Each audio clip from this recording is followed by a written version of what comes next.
Okay, here we go again. Hopefully this works better than yesterday. Um, Looks like I got six in the chat right now. So let me know how everything looks, audio and video, and cross our fingers and hopefully this one works good this time. So um, hit me up on chat. Let me see. We got a couple on here. Gary Lagera, first time contacting you. I find you relatable and hope to connect. Great. Yeah. If you're here in the Philippines, look me up. Definitely. I'm always into meeting my subscribers and meeting members. That's something I always look forward to. It's always nice. It's very humbling. Um, let's see. Milton Lewis. Hello, sweetie. How are you doing today? Okay.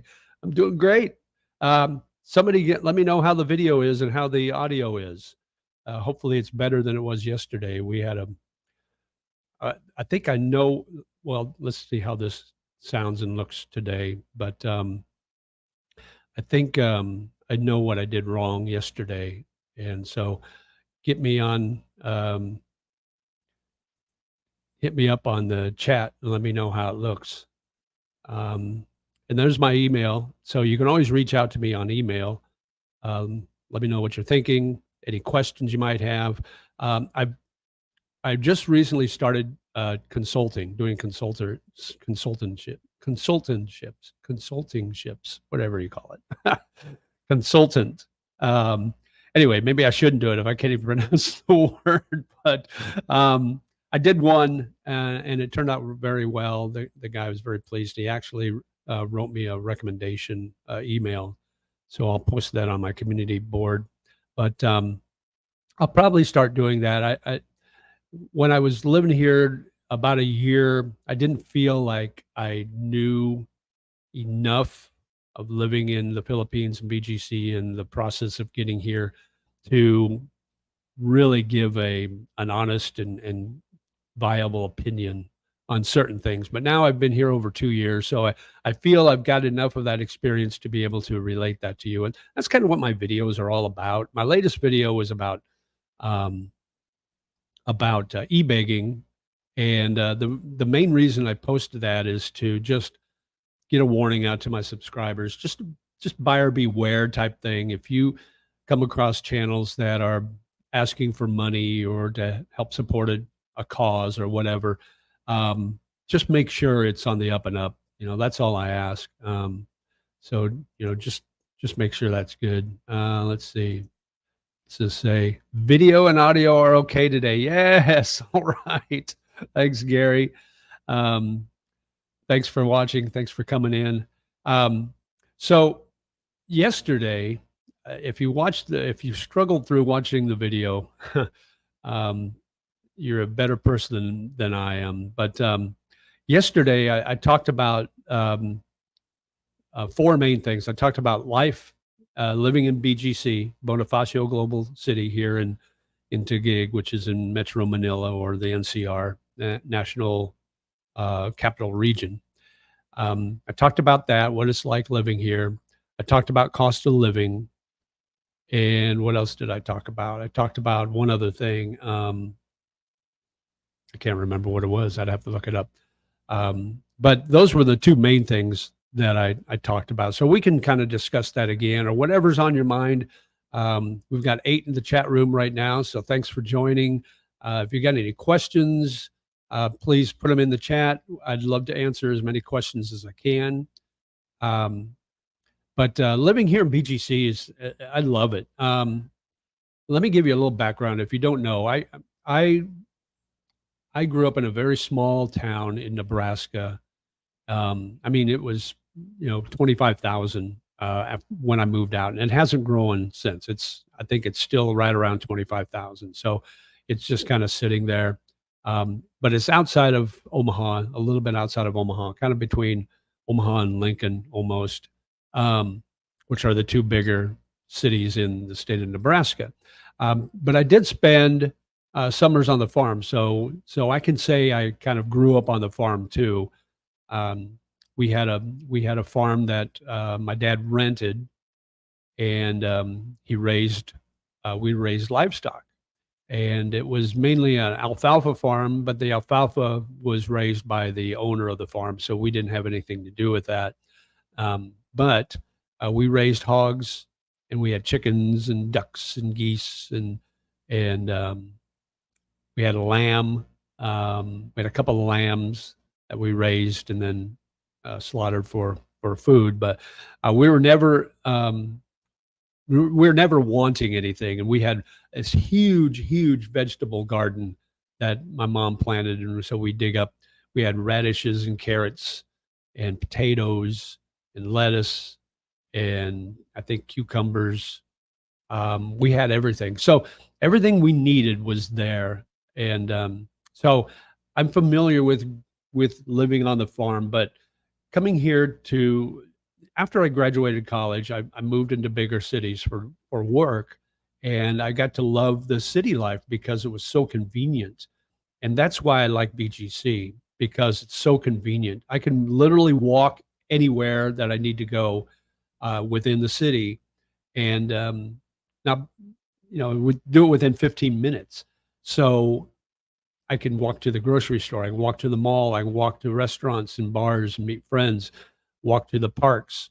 There's a place called Greenway. It's a nice little walking path that's away from the traffic and all that. So I don't have to worry about the traffic because I'm walking everywhere. And if I want to get out of BGC and go to Makati or go to Pasig or go to the airport, it's only a 20-minute drive depending on traffic. So I can get a grab or a taxi and go pretty much anywhere in Metro Manila, depending on traffic. So to me, it's very convenient. You're so close to the airport, so I can fly to other islands or other provinces in the Philippines, or I can fly really cheaply to other countries in Southeast Asia. So I can travel to Thailand or Vietnam or Malaysia or wherever, and you can do it under $200 round trip most of the time. So it's super cheap. And that's the main thing I like about BGC. And it's safe. It's very, very safe. Um, I this is probably the safest city, quote unquote, that I've ever lived in.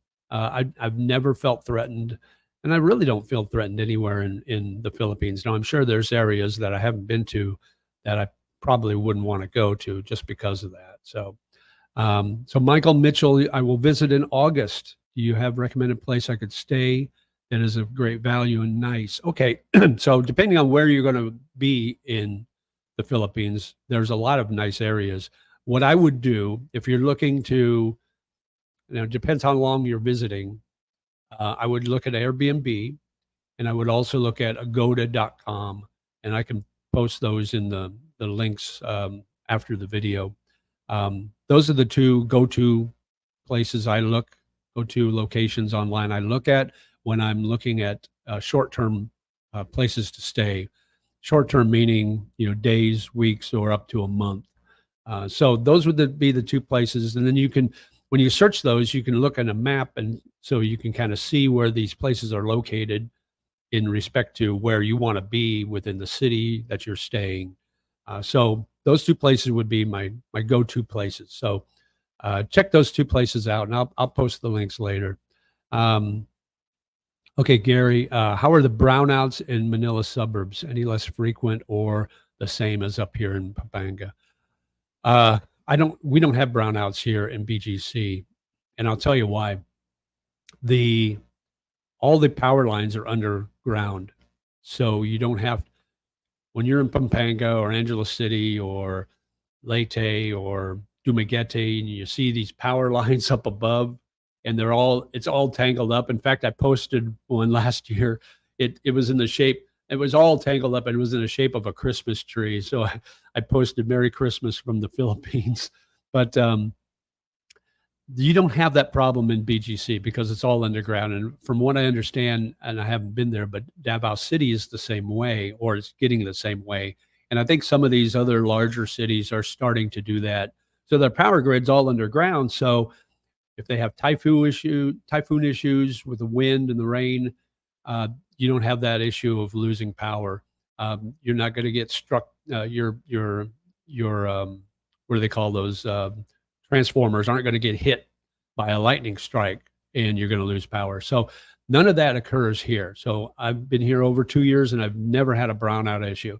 Now, other places in Metro Manila, like Makati, most areas in Makati, you're probably not going to have a brownout issue. And if it is, it's very, very rare. I know in Pampanga and Angeles City, I heard that they were getting those issues every other day during that hot period the last couple of months, just because it was such a grind on the infrastructure and on the power grid that it was hard for them, and they were doing planned scheduled brownouts to save energy, and there were some unscheduled brownouts that just happened because of the overload in the system. So BGC, no problems. Most areas in Makati, probably no problems. Quezon City, probably no problems. Pampanga, you're going to have that issue. The farther out of Metro Manila you get, the more issues you're going to have. So hope that answers your question, Gary. Edwin, hey, welcome back. This one's better than yesterday, huh? Welcome from Kansas City, Missouri. Thanks for joining. I don't know. I don't know who Milton Lewis is, so who knows? But whatever. So hi, Joe. That's a common thing. Hey, Joe, in the Philippines.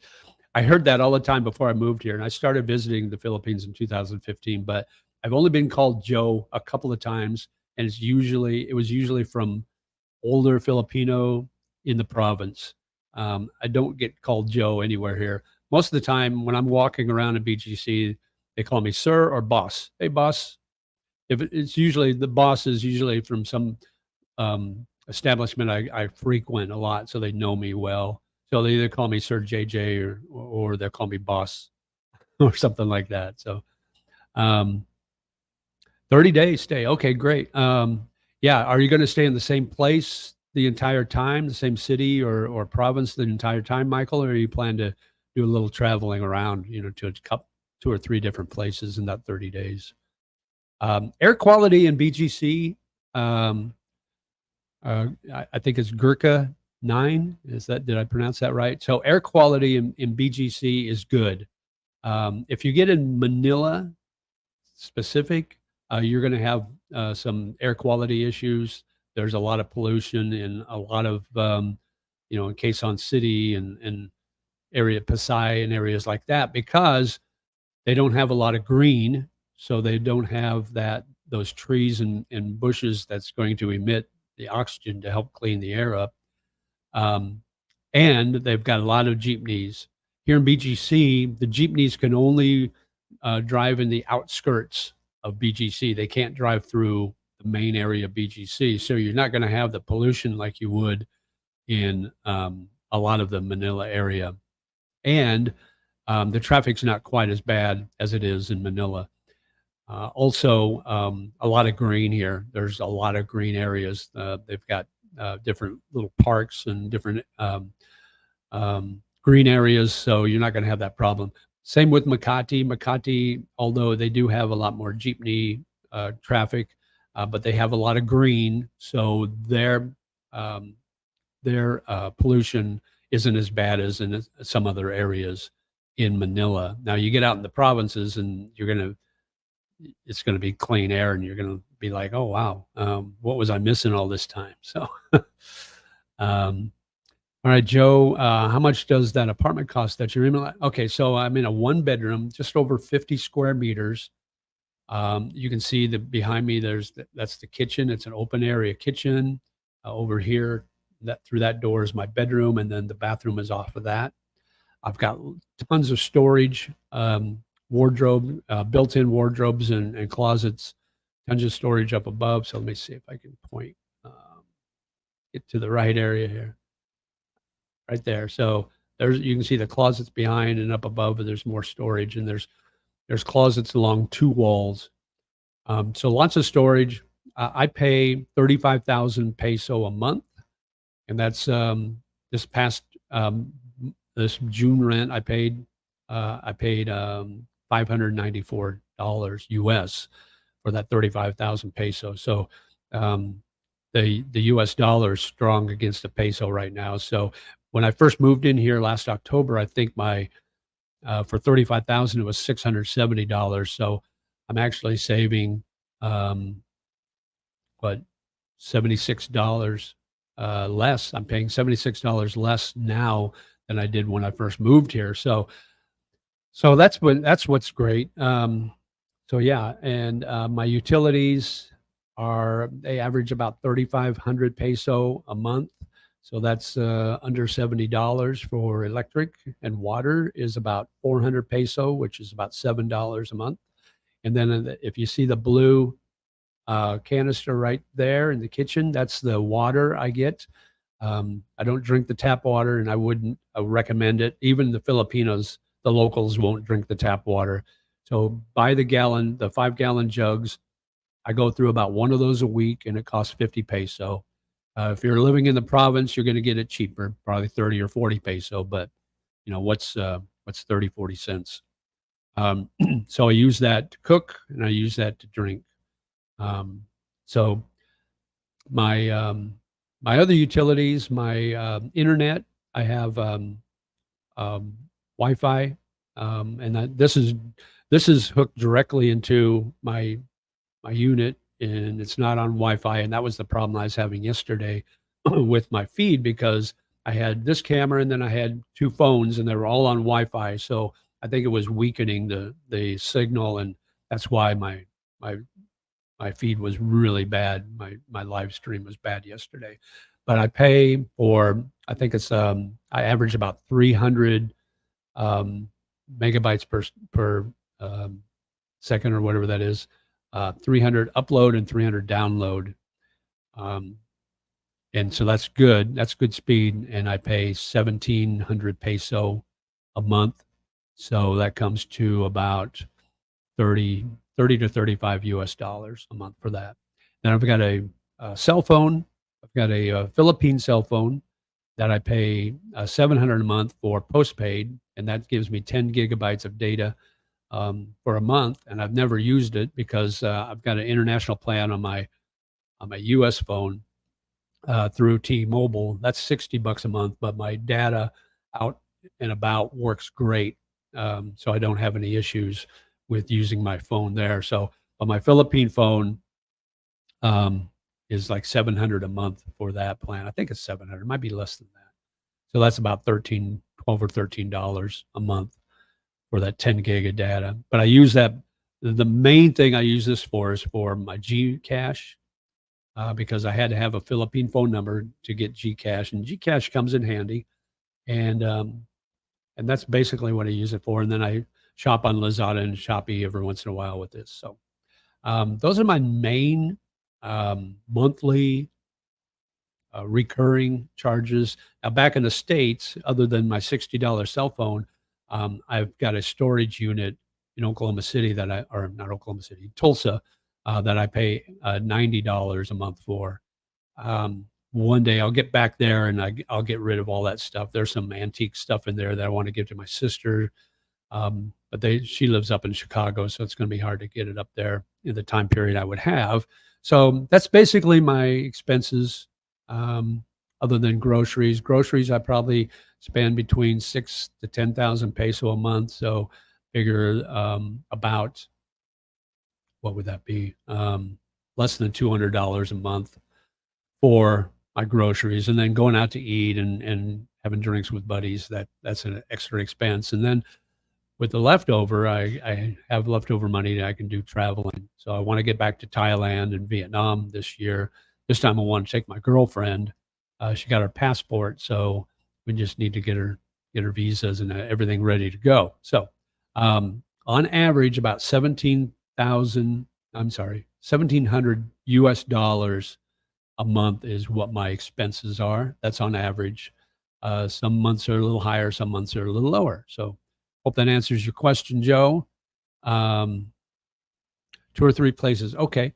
Yeah. So I would definitely look at Airbnb and Agoda, and you might want to um, just get a hotel for a night or two, and then start searching in Agoda or Airbnb, and go see, just check out those places in person. So you make sure that they look like their pictures.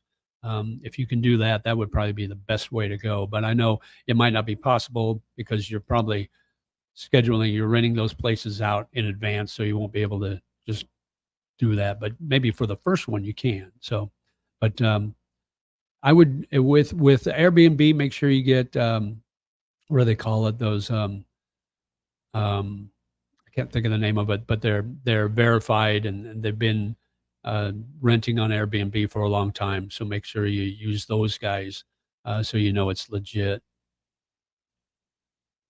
Okay, yeah. If you like comfort and you like Western lifestyle, but you're right outside, you're right, within basically you're within walking distance from getting out into the gritty part of Metro Manila. BGC might be the place for you. Yeah, a great internet service here. Yeah. Retired 850. Hello from Florida. Yeah, where are you guys watching from? I'd like to hear let me know where you're coming from. I know I've heard from Kansas City, Missouri, and now Florida. Let me know where you're watching, and I appreciate you watching. I do. My channel has really exploded this year, and at the beginning of the year, my goal was to get to 5,000 subscribers. I'm at 6,600 right now. I had a video that I posted a couple of weeks ago that went viral, and it's currently over 200, I think 260,000 views.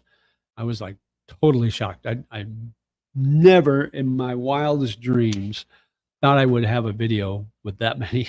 You know, I look at it as like if I can get to 1,000 views on a video, I feel pretty good. That's kind of my break point. That's my goal is to get 1,000 views per video, and I feel pretty good that people are watching. So, okay, Michael, what about meeting and dating girls? Okay, so um, there's a couple of videos I posted recently that talk about dating in BGC, and I'll try to post a link on that too, so you can watch that. I'll find it easier, but um, it's it's a different animal than dating in the provinces.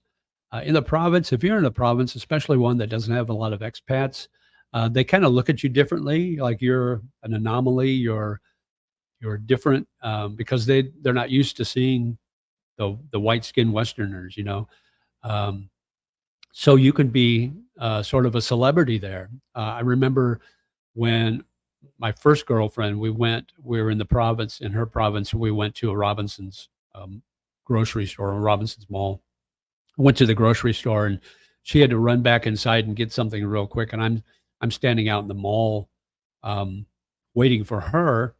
And these group of girls came up, and I don't know if they're college or high school, but they came up and they looked at me and they walked by and they kind of giggled and they turned around and they came back and one of them asked, "Can we get our picture with you?" So it's like, yeah, okay. So they took my picture with them and they were all, "Oh, thank you, sir, thank you." So it's like, oh yeah, you're kind of a celebrity. You really are in the smaller provinces. Now here in BGC, not so much because there's so many expats of all kinds. So the only time they'll actually pay attention to you is if they're actually attracted to you, or they may be a province girl that's visiting. You get a lot of that on the weekends, especially on a Sunday. You'll see a lot of the families will come from the province. This is kind of like their vacation to come to BGC and walk around on High Street or whatever. So they may look at you then. So it's a different animal, but it was fun. I did a lot of dating before I met Jen. And Jen and I've been together for over a year now. So so I'm out of the dating scene. So I may not give you accurate information as far as what it's like in today's world as opposed to about a year or so ago. Oh, Michael's watching from Texas. Good.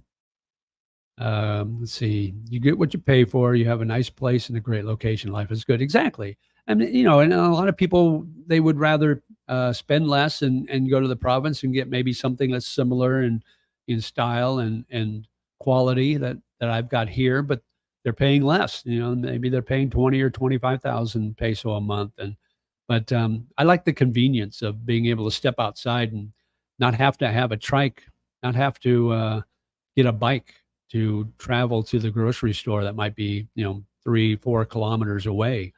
So what you save in lower cost in rent, you may be paying more in transportation costs in the long run. So, you have to weigh all those things. That's just, and I just like the convenience here. So my lease is up in October, so who knows if I'm going to stick around or not? I don't know. Just depends how things go. Gulf Breeze, Florida. I've been to Orlando. That's the only place I've been to in Florida, and I drove there from Indiana. This is in 2020, and I drove down for um, it was it was in March, right when COVID started. And I drove down there to go golf, and I had an extended weekend, and then I spent St. Patrick's Day downtown Orlando. But I tell you, the drive there was great until you got into Atlanta or into Georgia and through Atlanta. It was, oh my gosh, that's the worst. I think Atlanta traffic's probably worse than Manila traffic. And if you've been in Manila, you know what I'm talking about. But Atlanta traffic is horrible. But I don't know where Gulf Breeze is, but welcome. Thanks for watching. Um, so, so I talked a little bit about living in BGC, cost of living. I told you what my expenses are. Cost of living is going up here in the Philippines. It's not like it was 2 years ago, and definitely not like it was uh, during the pandemic. Um, prices went really low because most everybody went home. So it was really hard for people that owned rental units to rent them out. Everything was empty, so they were renting at a very low rate. So if you got here during the pandemic and you were able to get into a long-term rental or even buy a condo, because you can buy condos, you can't own land or property, but you can buy condos here. And maybe during the pandemic, you were able to buy one super cheap. Now those prices are going way up. So you can sell it for a decent profit, or you can rent it out or whatever. But prices are starting to go up, and I've noticed that especially in rentals and property that you buy. Condo properties here for sale are extremely high priced. I would never, personally, I would never think about buying a condo here. Um, I wouldn't anyway, even if the prices were decent. I just think owning a condo unit is such a hit and miss proposition because you're at the mercy of the tower in which your unit is at. That tower may be in good shape when you buy the condo, but it may fall apart within 5 years. And next thing you know, the elevators aren't working properly. It's a roach infested. There's just a lot of things that could go wrong. And you may keep your condo unit looking pristine, but the rest of the building around it is falling apart. So you just never know. You're genuinely at the mercy of whoever owns the building. So, um, but yeah, prices are going up. I find that it's cheaper now in Thailand and Vietnam and even places that I haven't been to, like Cambodia or Laos, Malaysia. I guess those places are a lot cheaper too. So, okay, you're next to Pensacola. My sister was in the Navy and she spent some time down in Pensacola in basic training, I think. So yeah, cool. I know where that is. Um, how do I get my money? You mean like I need cash? I use there's a couple of different services that I use. I use Wise if I want to. That's how I pay my rent. I do a bank transfer directly from my bank account in the U.S. to the owner's bank account, and I use Wise for that. You can transfer money into Gcash, and I can use Wise, and I also use MoneyGram. If I want to get cash, like transfer cash from my bank account and pick it up here in peso, I use MoneyGram. Um, that to me that gives me a decent rate. I think the rates just went up recently, but I can get up to 25,000 peso, and my fee is like 5.99 or 4.99, something like that. So U.S. dollars. So 25,000 peso. So what I do is I'll get that and I'll use that for cash. That'll get me through the month for whatever I need. If I go out to eat, I pay for cash. If I get groceries, I'll pay cash. So I'll use that, and that usually gets me through the month for that 25,000 peso. Um, if I need to, and I try not to, but I can use my bank card. I can use my credit card at most places here in BGC or in Metro Manila. Most places will accept cards. So I'll use that. Um, I try not to use ATMs because my bank does not reimburse me for ATM fees. So I get charged the 250 peso for using an ATM here. I also will get charged a fee from my bank, and they'll charge me an exchange fee as well. So it really doesn't make sense for me to use the ATM. Now, some people have banks that will reimburse you. That's great. I Unfortunately, my bank's not like that, and I don't want to go back to the States just to open up a new bank account just so I can use my ATM here. But I'll use it on occasion for emergencies. So but that's how I get my cash. Um, Audio's good. Thanks, Angelo. Appreciate it. Um, Michigan. All right. Are you a Wolverine, or are you a Spartan, or are you Central Michigan or Eastern Michigan? I'm a big college football guy. I'm a Husker, Nebraska Cornhusker. So um, you guys kicked our butt last year, but yeah, Michigan Wolverines did. So yeah, let me know, Mike P, if you're a Michigan Wolverine fan. I'm guessing you probably are. Um, so Joe McGrath, I spend around 4,500 a month in Texas, but that's house, food, and all that. Okay, that's not bad, really. 4,500 a month. That's a decent budget in Texas. I mean, considering how how much it costs to live in the U.S., but that's about a third of what I pay here. That's why I like living here. um, you own 6 condos in Cebu, no problems yet. Good for you. Wow. Do you rent them out then? I assume you don't live them in all of them, right? Do you do Airbnbs? Because if somebody, yeah, condos are overpriced. Yeah, absolutely to buy. Yeah. Um, So retired 850. If somebody on the chat here is looking to rent a condo in Cebu, um, touch base with retired 850. He's got 6 of them. Um, yeah, I love living in BGC. So, Gary Benoyer, I hope I pronounced that right. Inflation pushes prices up, and it becomes the new normal. So they will never drop back to the old normal, if at all. The exchange rate is helpful to us now, but unlikely to cost unlike the cost of living exchange drops. Yeah, right. Yeah, you're right. And it'll drop. Inflation will drop back, but it won't be back to the original before that inflation kicked in. You're right. It's always 2 steps forward and 1 step back. So you're not going 2 steps back. So there we go. Go blue. Yeah. Go big red. They're all rented. Okay, good for you. Way to keep them rented. That's good. 100%. You're probably living off that only, right? But you're retired, so you probably have a commission or a pension or a Social Security. But I'll bet you just those rentals alone provides you enough to get by. U of M. Okay, go blue. All right.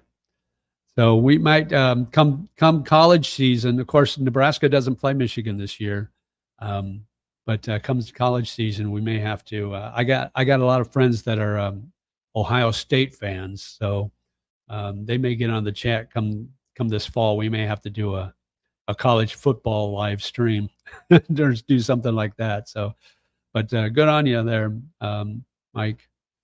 Okay, so the other thing that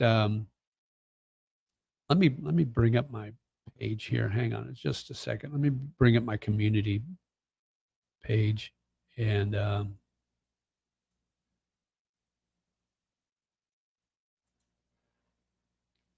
at that and see what the other one was because I can't remember what it was now. So, um,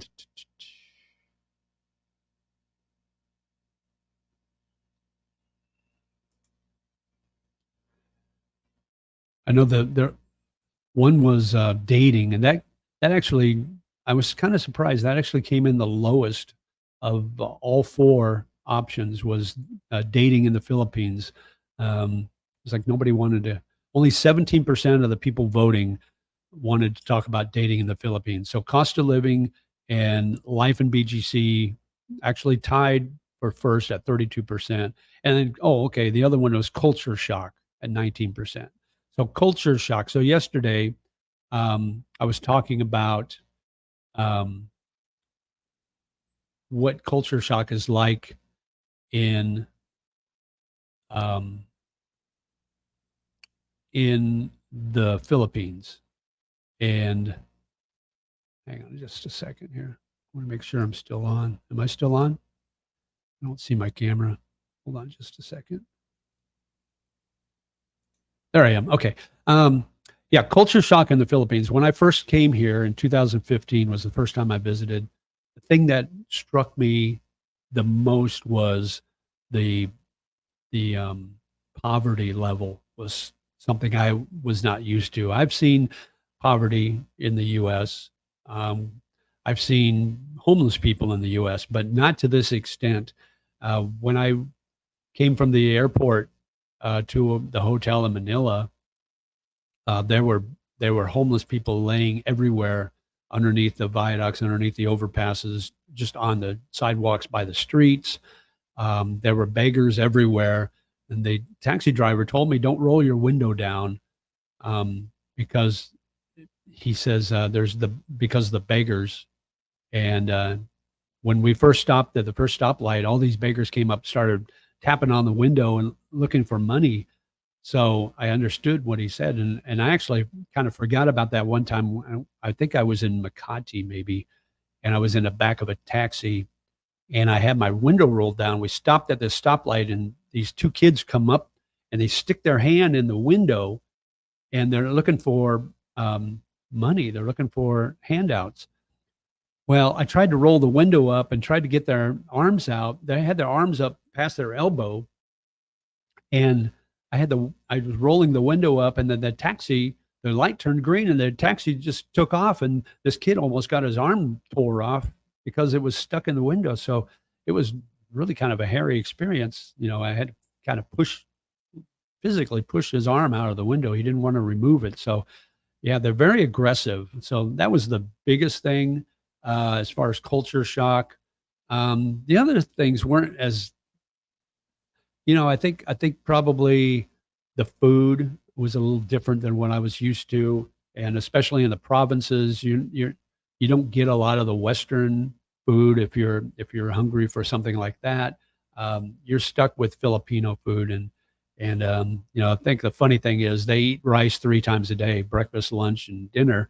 So I thought that was kind of interesting. So, but yeah, I would say culture shock would be the poverty was extreme. I'd never seen anything like it before. Um, Gary, I bought a piece of land behind our house and we'll build some two-bedroom apartments, but we'll be lucky to get 10,000 pesos per month here in Pampanga. Yeah. So I take it you're married because the land you probably had to put in your wife's name. Is that correct? I'm not really keen on as far as the specifics on owning land or leasing land or however that works. So, but Gary, if you've got insight on that, if you got some personal experience, share with the chat. That'd be great. Francisco Aguilar, is it worth buying several condos? I've heard a lot of mixed reports and was planning to take my house equity and buy a rental in the U.S. before moving versus buying condos in the Philippines. Retired 850, he's got five or six of them. So, and he's got them all rented out. So sounds like he's doing really well. I don't know how long ago he bought those and what kind of a deal he got, but sounds like he's doing pretty well. Um, I've got a friend here in BGC that he actually has 6 or 8 condos that he rents out through Airbnb, but he doesn't own the condos. He rented them out long term, like 3 to 5 year lease on each of them, and he rents them out Airbnb.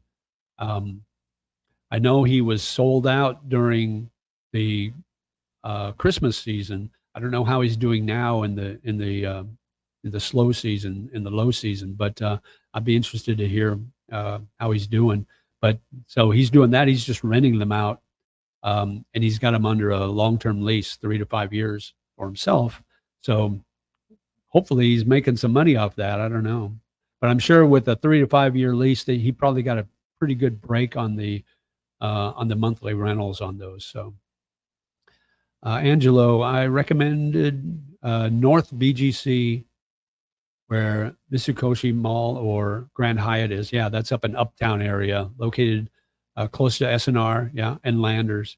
Yeah, there's SNR and Landers. You can get a lot of Western food there. They're grocery stores. Um, Condo is 1 bedroom, 8.5 to 10.5 million. Parking is 1.5 to 2 million. I assume that's buying. That's cheap. Wonder what it must be like one of the small. Well, he said 1 bedroom. That's cheap for a 1 bedroom. Now, are you in BGC or are you talking right outside of BGC into gig? Because that you get there's a big differential in prices once you get right outside of BGC. You're basically in a whole different area. Um, I don't take any money out of my PNB account. All my renters deposit rent into my account. If we lived in the Philippines, yes, enough to live on. Okay, so you don't live in the Philippines. Okay, that's right. Okay. Yeah, very good. Save that money. Um, I have not spent time in CDO. I want to go there. I've seen some vloggers showing the scenery behind their house, and it looks beautiful. And I've heard it's a really nice area. Cagayan de Oro is what CDO stands for, and that's in Mindanao, or that's in Mindanao. But it's in, let me think here a second. It's in northern Mindanao, and it looks like a really nice area. It's one of the larger cities after Davao City, but from what I understand, Davao City and CDO are very, very safe. So I do want to go there. I haven't been to Mindanao yet, so I want to go to Davao City and CDO. Hopefully this year. We'll see. We'll see how it goes. I got a lot of things planned, so we'll see. Angelo, I agree to JJ rent first and familiarize the area. The key is to be friendly to JJ. You save a lot of misery. Yes, be friendly to me. Be nice to me. I don't want my feelings hurt. But you don't have to call me sweetie. That's okay. Um, yeah, I would not buy any real estate now in the Philippines. Yeah, it's way overpriced. It's sad. Now I don't know. I think it's a bubble. I think it's going to correct. I'm not an expert in that, but I just can't see those properties keep the cost going up and up and up like it is right now. I think it's got to correct at some point. Um, yes, your wife owns. Well, good, good. Pampanga, my ex lives in Pampanga with her sister. Her daughters still live in Leyte, and I'm in contact with them frequently. Not the ex, but the daughters. They consider me their dad. Um, Gary, my name is on the paperwork, but I can't own the land. Okay, well that's interesting. Um, so so you can own the house though that you're building on the land, right? But you can't own the land. So for me, and I'm sure you and your wife have a great relationship, so that's probably not an issue.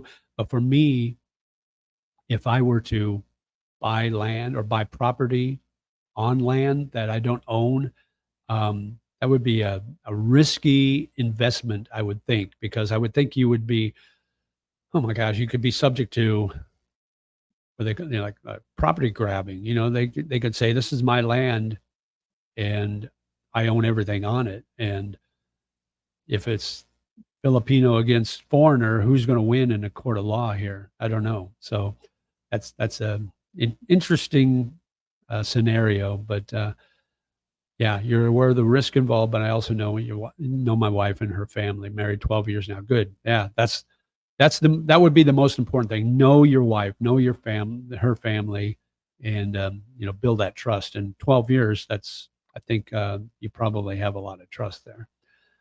Use your head, but heads not being equal, your mileage may vary. Exactly. I always say, think with your big head, not your little head. A lot of guys don't do that. They don't follow that advice here in the Philippines. Um, you ever meet up with newbies coming? Yeah, I love meeting subscribers and people coming to the Philippines. That's why I post my let's see, I post my email address right here. That's the best way to contact me because I don't always see all the comments on the videos that I post.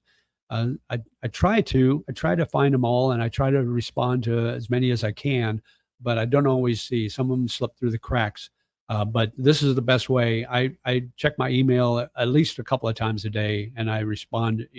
If I get an email, I respond immediately after I see the email. So that's the best way to contact me. So if you're coming to the Philippines and you're coming here to Metro Manila and you want to meet, definitely let's hook up.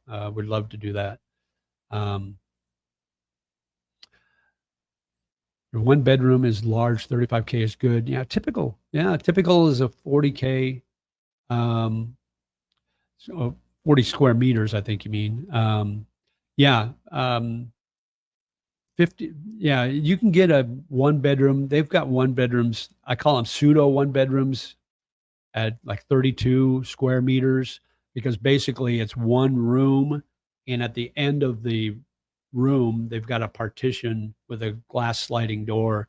And then they put a bed in there and they call that a bedroom. But it's not really. It's almost like a shotgun style because everything's right in a row. So you walk in, the kitchen's right there. You walk by the kitchen, and then you've got a bathroom on the side, and that's the only thing on the side. Everything else is in a line like a shotgun. And then you got a couch and a TV, and then you got a bed past that. So 32 square meters here in BGC, and you're going to be paying 25, 30,000 peso a month for it. I mean, it's too small for me. I stayed in one when I moved out of my first condo and before I moved into this one in October. I stayed in one in a one uptown in BGC, and I stayed in. It was an Airbnb, and it was decorated and furnished really nice. It was really cute. My girlfriend liked it, but it was just too small. I could have probably lived there for a while, but I would have gotten claustrophobic. I need some room, and then especially with a girl or a partner, it was way too small. We stayed there about a week, and that was about enough for me. So a large one bedroom typically costs 40 square meters, 35,000 is reasonable. Yeah. Yeah. So I think they originally were asking 40,000 a month for this one, and I got them down to 35. And I always say everything is negotiable here. So don't be afraid to negotiate price, whether you're talking with the agent or the realtor, or you're talking with the actual owner of the condo or the place you're renting. Always feel free to negotiate. Don't be afraid to negotiate. And if they refuse to negotiate, if they refuse to drop any costs, walk away. I mean, there's tons of empty condos around here that you can probably find, unless it's like I say, unless it ticks all those boxes and it's exactly what you're looking for, and you're willing to pay that extra amount, then that's fine. But what they normally do is they will they'll want to charge you 2 months rent and then 2 months deposit. So you're basically talking 4 months of rent. So if I'm paying 35,000 a month for rent, that's 140,000 right up front that I have to pay. So you can negotiate. You can get that down. You can get it down as little as 1 month rent and 1 month deposit. Um, they'll also ask you for 12 post dated checks. And I just tell them up front, I don't do checks. I don't have it. I couldn't write a check if I wanted to. I don't have a checking. I have a checking account, but I don't have checks. I'd have to get what do they call it? Cashier checks, counter checks, or something like that. And I don't have a bank account here in the Philippines right now, so I wouldn't be able to get checks from the Philippine banks. So I just tell them I'll do electronic payment, and if they say yes, great, we're good to move on. If they say no, fine, I'll find somebody to do that. I almost my first rental here was going to be in some towers called Surrendra, and it's right across from SMR Mall, and really nice condo. And it was very expensive. It was like 55,000, but it was very nice. It was owned by a Chinese guy, and we negotiated everything. We got everything we wanted. It was going to be electronic payment. He wanted the post-dated checks to begin with, but he agreed to electronic payment. Got to that Saturday that I was going to sign the agreement. So I met with the realtor, and then he was supposed to meet. We were waiting on him.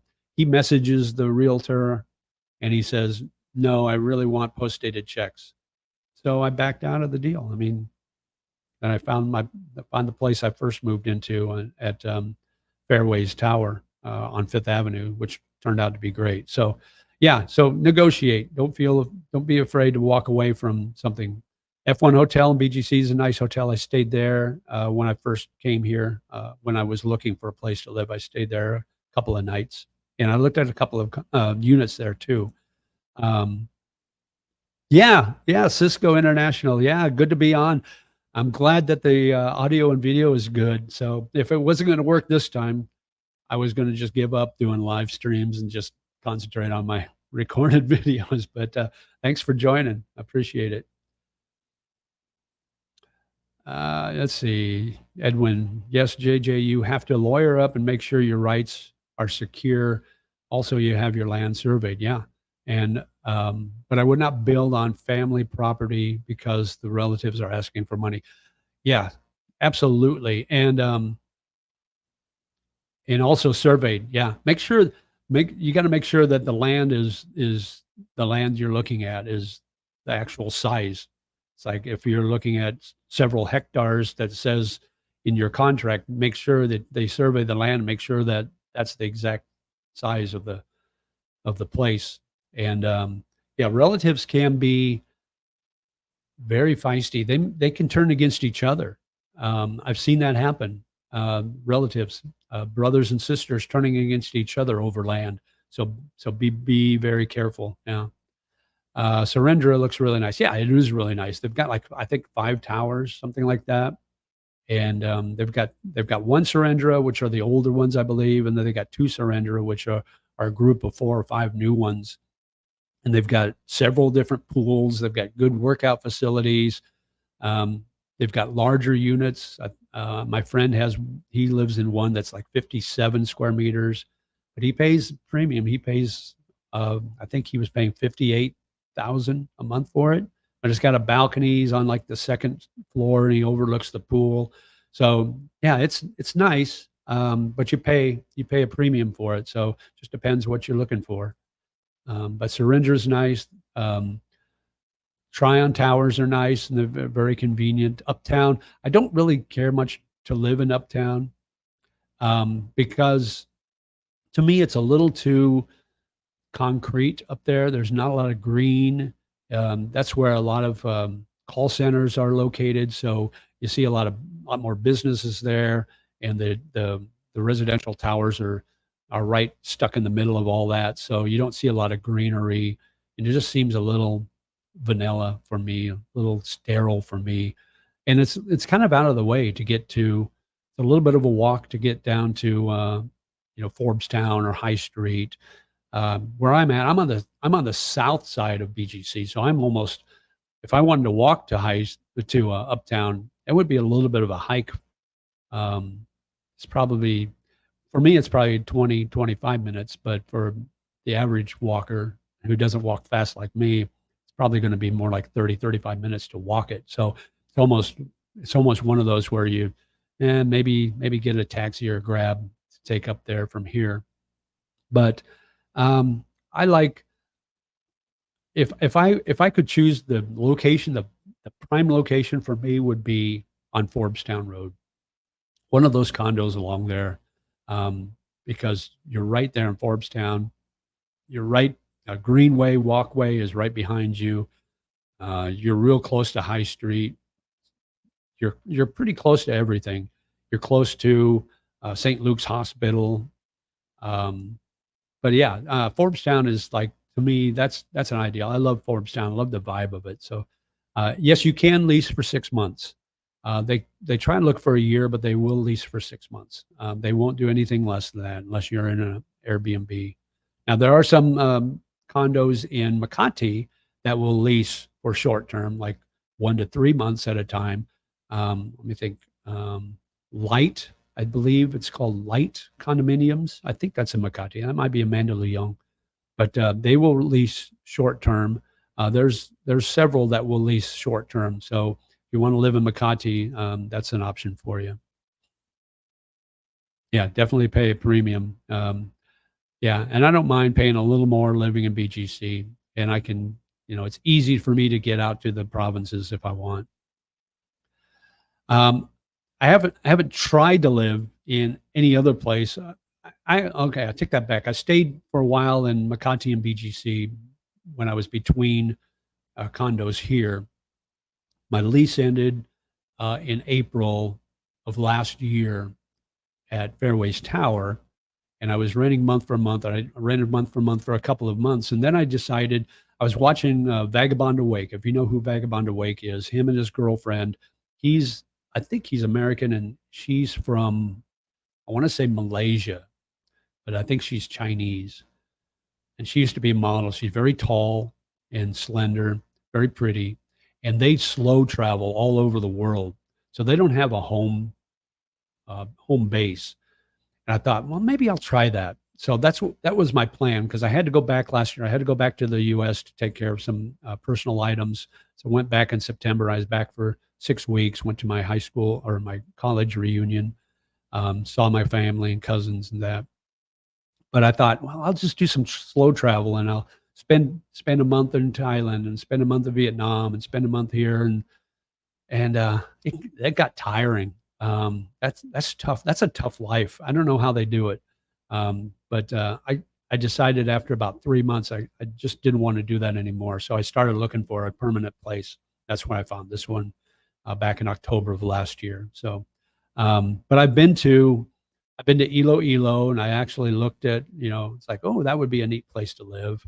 Um, also, where else have I been? I've been to Leyte. I've been to um, different places in Leyte, Bye Bye City, Tacloban. I've been deep in the province in Mahaplag, but I don't think I would like Leyte. That island is on the far east of the Philippine Islands, and they get the brunt of all the storms, all the tropical storms, all the typhoons. They get hit almost every time. So that would be tough, I would think, to live there permanently. I've been to Cebu, in the Cebu area, Lapu-Lapu, and Mactan Island, Mactan Newtown. A little bit, don't really like that. Nice place to visit, but I don't think I would live there. I've been to Dumaguete several times. I've got some vlogger friends that live there. I definitely wouldn't want to live there unless my girlfriend said, "Oh, I want to live in Dumaguete." Then I would have to second guess, because she's from Negros, but she's closer to the other side of the island than she is to Dumaguete. So she's closer to Bacolod. Bacolod's a nice town too. The thing I like about Bacolod and Iloilo is not a lot of expats there. So, but their prices are going up too. So I've been to those areas. Um, I thought about moving to a couple of those areas, and I still might. Just depends how I feel when October hits, when my lease is up. Um, yeah, it was exhausting for me, and just living in, I like calling someplace home, um, and that's why I like living here. And I was able to find this place for relatively inexpensive cost, 35,000. So it gives me that extra money every month, that if I want to travel somewhere, I can, but I don't have to. I don't have to pack up and leave and live out of a suitcase all the time. I've got to I've got a bed that's my own. I've got a closet that's my own, and that's kind of what I like. So yeah, but good on those two in Vagabond Awake, and I think her channel is called Hobo Adventures. I think, but check them out if you haven't. They're very interesting. Good channel. Um, yeah, Dumaguete. I don't like visiting there is fine because I've got a couple of friends that I go and see when I'm there, but I really don't have any desire to live there. It's too small. I think the population's about 65,000, and there's a ton of expats there, and there's a ton of vloggers there. It seems like every expat that moves there starts a YouTube channel. So they've got a huge community there, but I, just the short times I've stayed there, I walk out and everywhere I walk, I see the same people every day, and I just don't. I just that's not for me. You know, I want something bigger where I can see different people. I guess so. But a lot of people like it, like Dumageddon. So you know, if whatever trips your trigger. Yeah, Bohol and Negros look pretty good. Yeah, Negros is beautiful. Going up in the mountains. Um, Can Leon. That's kind of where my girlfriend's from, right there where the volcano went off. She was actually there when the volcano erupted, but she was in an area that was in danger, so that she didn't have to evacuate. Even the city of Can Leon was not in an evacuation area. So, but yeah, beautiful up there in the mountains. Her farm is a sugarcane farm, so she's got farmland that she raises sugarcane. So it's really cool.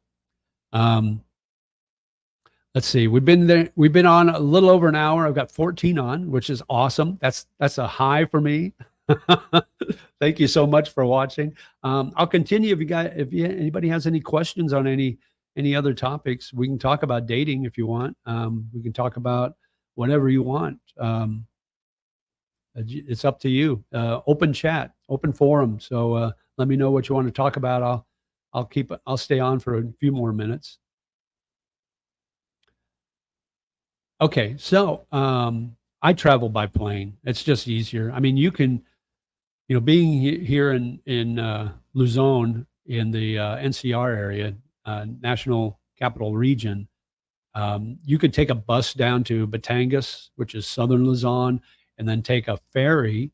You can actually take a ferry to pretty much anywhere, and you can take a ferry to Cebu, and then um, or take a ferry all the way down to Dumaguete, I think. But it takes a long time. It's cheap. I mean, you can do it, for dollars, but it's cheap, and it just to me, it's like, I want to. I may do that. I may take a ferry somewhere just so I can experience it and share it on my YouTube channel.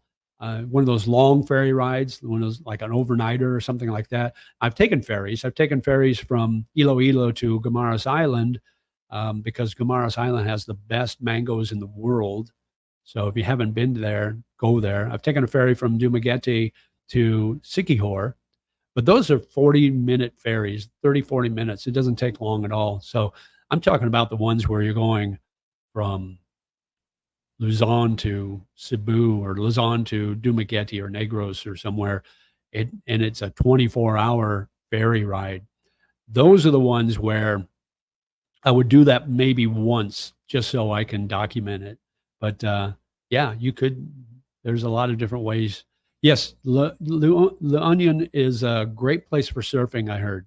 I want to go there. I want to check it out. I'm not a surfer. I don't even swim, but I love the ocean, and I'll get in the ocean as long as it doesn't get over my head, and I don't want to drown. But I do love the ocean, and Le Onion is like or La Union is like the surfing capital in the Philippines, I guess. One of them. There's a couple. I guess one of the I don't know if it's Boracay or Siargao or somewhere else. I guess they have pretty good surfing there too. Um, yes, I've been to Tagaytay, and we wanted to go see Taal, Lake Taal, but they were in a an alert level, so they weren't doing the boats over to the volcano. They weren't doing the hiking. So unfortunately, when I was there, I was not able to. But the best, I'm not a big Starbucks guy, but the best Starbucks in the world is in Tagaytay, where you can go out into the balcony and you overlook the Lake Taal and the volcano, and it's really cool. So if you get a chance, and it's up in the mountains, so it's cooler, the weather's cooler. Um, Another place in Luzon is the other direction, north, is Baguio, and I have not been there yet. I've got friends that have been there, but I do want to go there. I guess the Strawberry Festival is really kind of cool there, and it's up in the mountains, so it's cooler temperatures.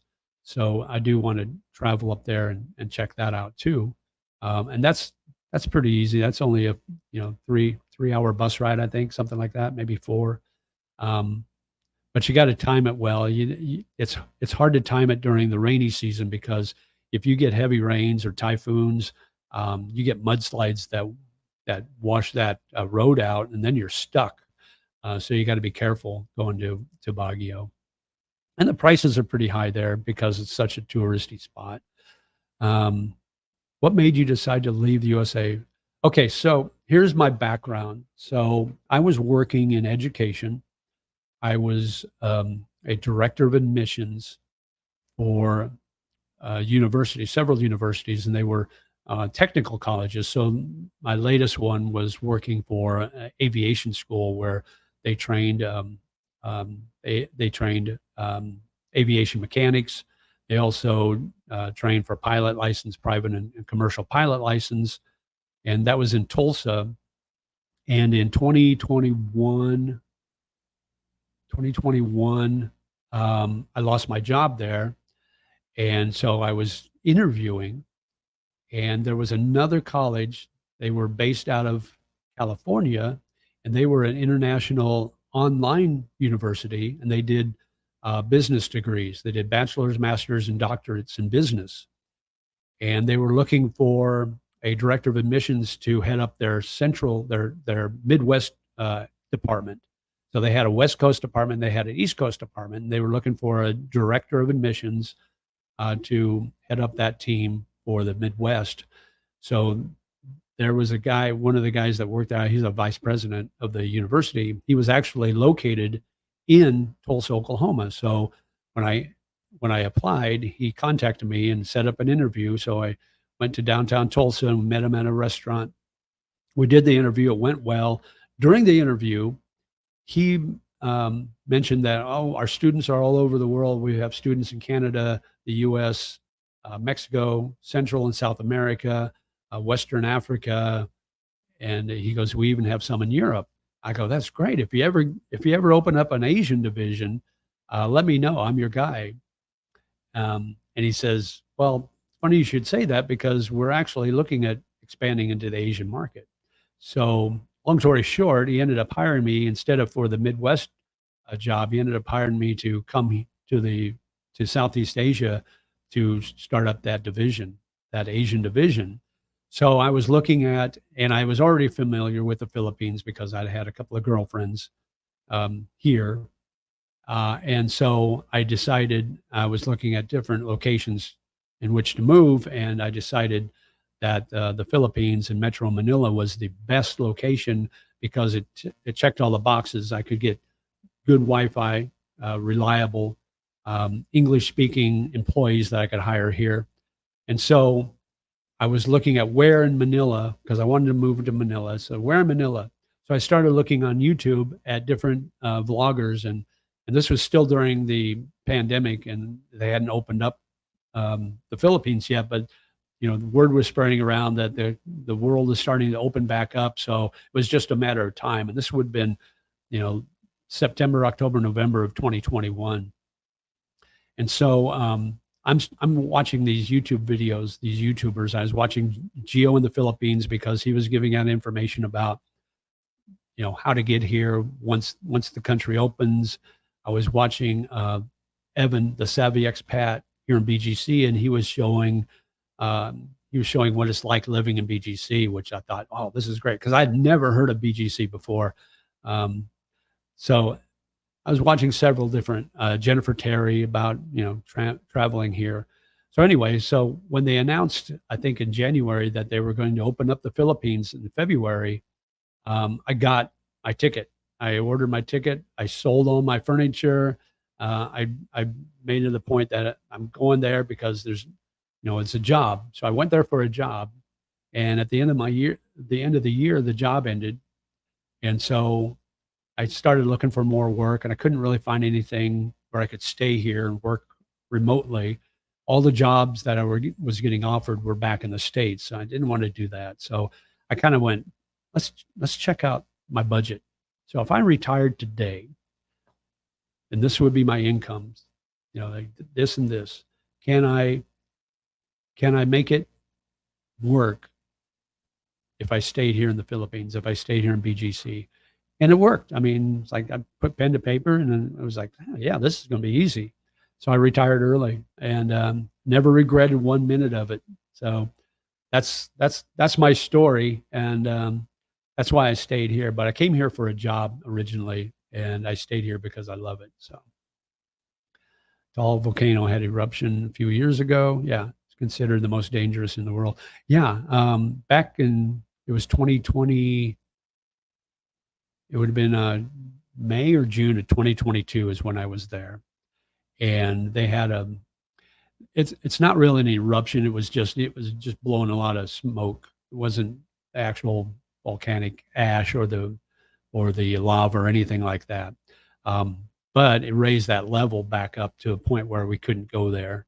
So I do want to go back and check it out if I can. Yeah. January 12th, 2020 is when Taal had an eruption, 39 deaths. Oh, yeah. Okay. Wow. Wow. Yeah, that's crazy. Yeah, and they've got several active volcanoes here in the islands.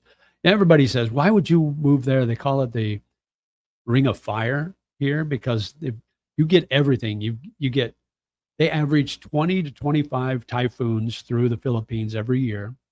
They've got earthquakes. They've got floods. They've got mudslides and landslides. They've got volcanoes. Why would you live here? Well, fortunately, you don't get a lot of that here in Manila. I've felt a couple of earthquakes, but not huge, and they weren't. Manila area wasn't the epicenter, and BGC is the buildings are built better now. They've got those shock absorbers, so they're built to withstand earthquakes.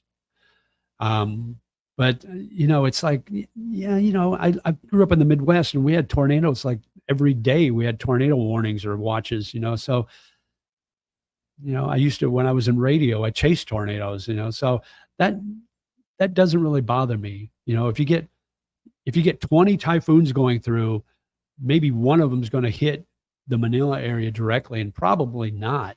So that's 1 out of 365 days where you're going to have an issue, maybe. Those are pretty good odds. So I don't really care much for, I don't really, it doesn't concern me, the Ring of Fire. Yeah, Gio's back in the Minnesota for vacation. Yeah, actually, I just watched his video this morning, and he's flying back. So he's probably back now or will be shortly, because I think he posted this videos probably a day late.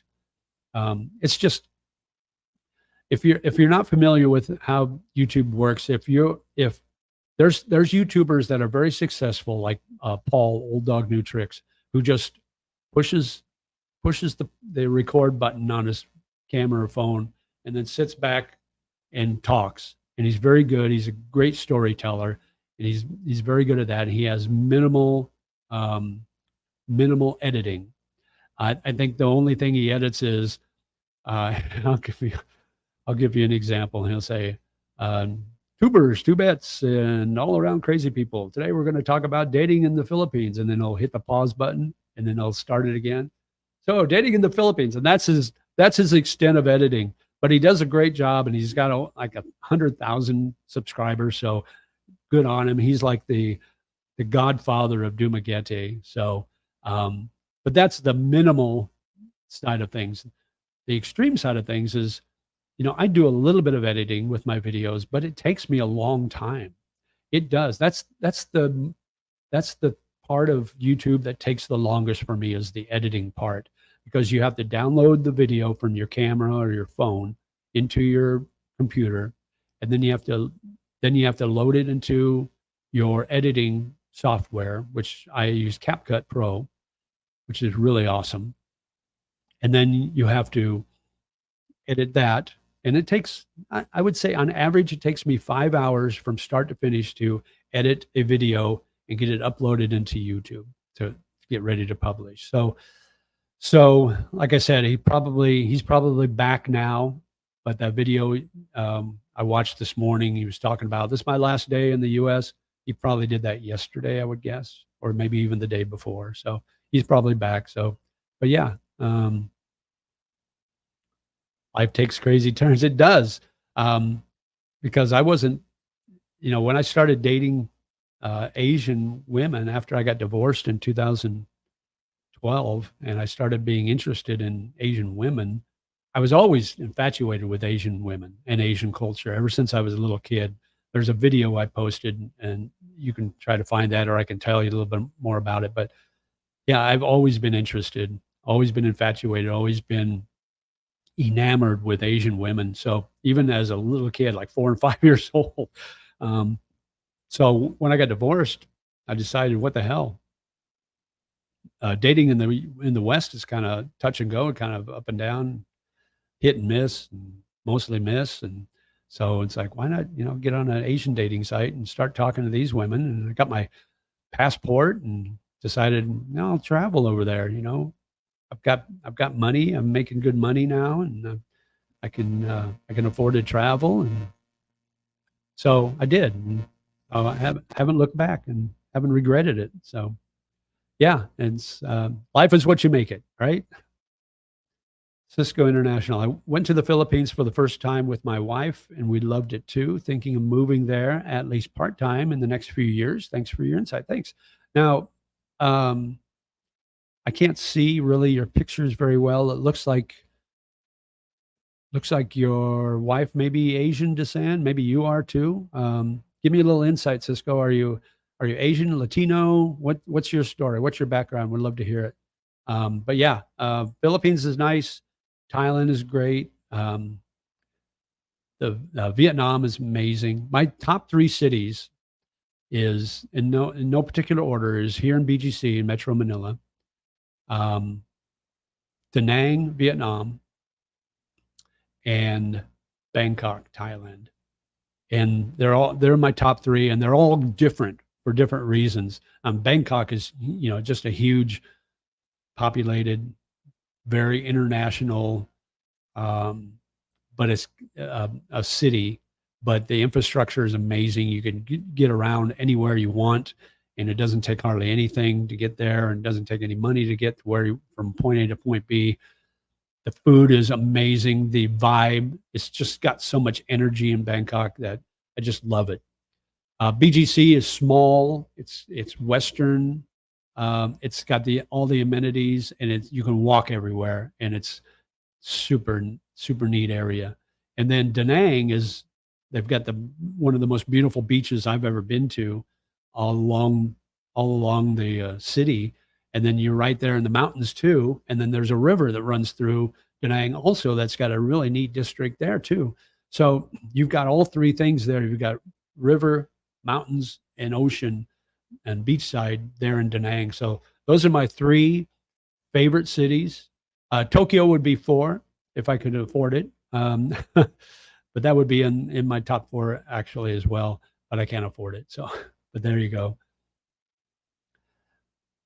Yeah, Rike, Life Beyond the Sea. He was one of the first. Yeah, him and Old Dog. But I don't know, does Rike even live in the Philippines anymore, or he just comes back and visits every once in a while? He's kind of changed his brand. He's now more off camera. He's what do they call a faceless YouTube channel.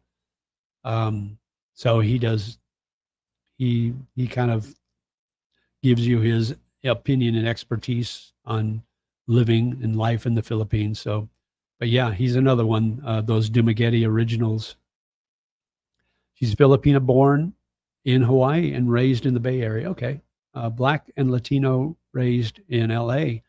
All right. Her parents were both born in the Philippines. Awesome. So um, does she have a joint citizenship or dual citizenship with the Philippines and the U.S., or what does she have? And hopefully, if you guys come here, we can meet up, and I'd love to meet you. Yeah,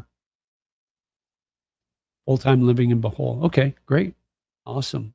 I want to see Bohol too. I heard that's kind of neat area. She's planning on getting her dual citizenship. Fantastic. And how long have you guys been married? You might have said it, and I missed it. But good on you. That's great. Glad to hear.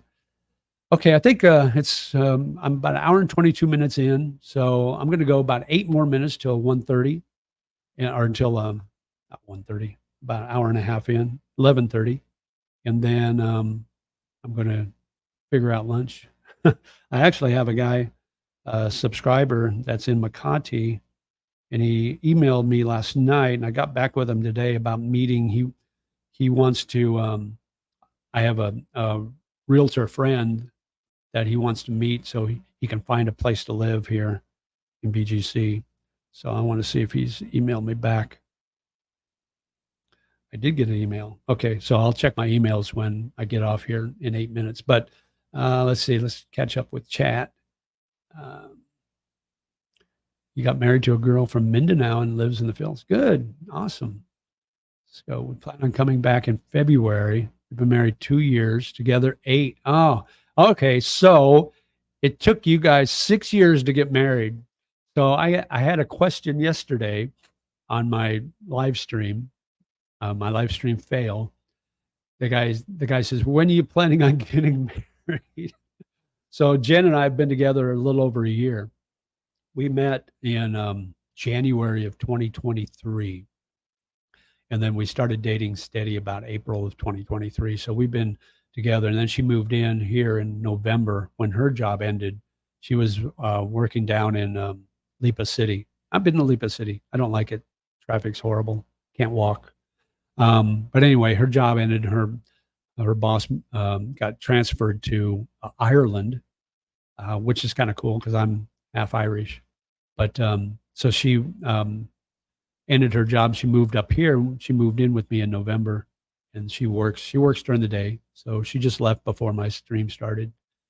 But so we've only been together over a little over a year. So it took you guys 6 years. When did you propose to her, Cisco? That's the question. Thank you so much. Thanks for watching. Both divorced, so taking it slow was a must. Oh, yeah, I got you. My wife's name is Jen too. Okay.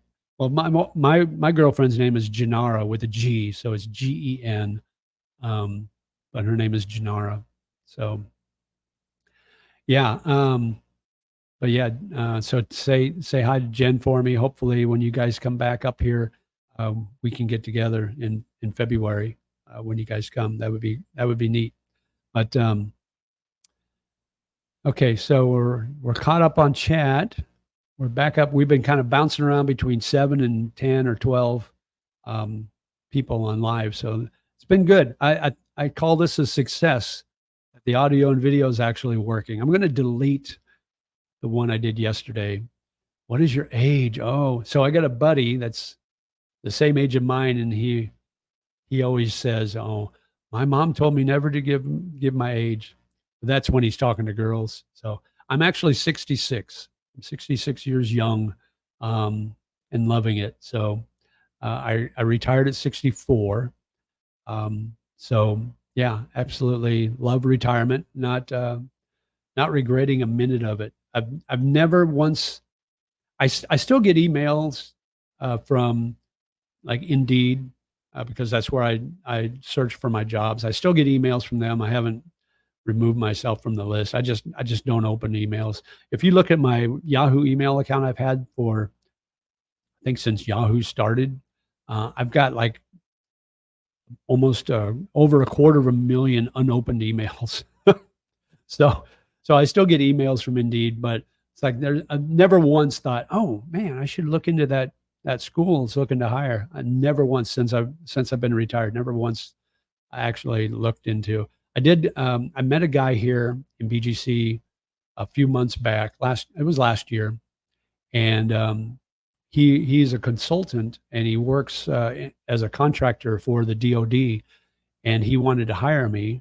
And I really thought I kind of thought into it. You know, it's like I just retired like 6 months before that, and the consultant job would pay. Oh my gosh, it would pay like $250,000 a year. That would be average. And it's like, oh wow, that would be. I'd work there 1 year and not spend any money, and, and then I'd be just invested. It's like, but I thought more about it. It's like, oh yeah, I got to go through all the background checks with the DoD, which wouldn't have been a big thing because you Google my name, there's nothing, absolutely nothing. So yeah, so I decided now, I thought about it for like a half a second, and then I thought, no, I think I'd rather stay retired. So, girlfriend, are you asking me if I have a girlfriend? Yes, I have a girlfriend. Oh, what's her age? Oh, no, no, no. I'm not going to give her age away. She would not like that. Uh, I will tell you, she's not in her 20s, and she's above 20. She's above 30. So, yeah, when I first came here and I first started dating about 2 months in my living here, for that first year before I met Jan, I dated all ages, to be honest. I dated girls were reaching out to me in their 20s, and so I would date them, and I would date women in their 50s. So, but you find that you find that that sweet spot in that age group that where it's like, oh, they're old enough that they're not taking selfies all the time or on TikTok all the time, um, but they're actually doing things. She's got a daughter who is going to be 10, I think, this month. So her world is revolved around her daughter and her farm and her job. So she's very serious. We get along. We have things to talk about in common. She cooks. She's a fantastic cook. We like the same movies. We like the same television programs. We like doing the same things. So you find that happy medium, that sweet spot of that age group where they're they're not so young that you have nothing in common. So that's where we're at. So I'll just leave it at that. So no, thanks, Jerry. Appreciate you coming on, and thanks for watching. Um, Edwin, thanks for the insight and info on the Philippines. I'm sure you made the right decision. You're having fun, JJ, and stayed retired. Yeah, I'm having a great time, and I love the YouTube channel. I love what I do. It's just so fun. Just it's not like a job, but it really is a job. It's a full-time job, but I love doing it. It's like I just love sharing my experiences. So I did get a good one, Cisco. Thanks. And it sounds like you got a good one too. So, all right. We're coming up on an hour and a half. So I'm going to end it here. Let me see if I can, I'm going to do this. I just loaded this today. We're going to do this. So see ya. Mabuhay. Live life, my friend. And we'll talk to you again soon. Bye-bye.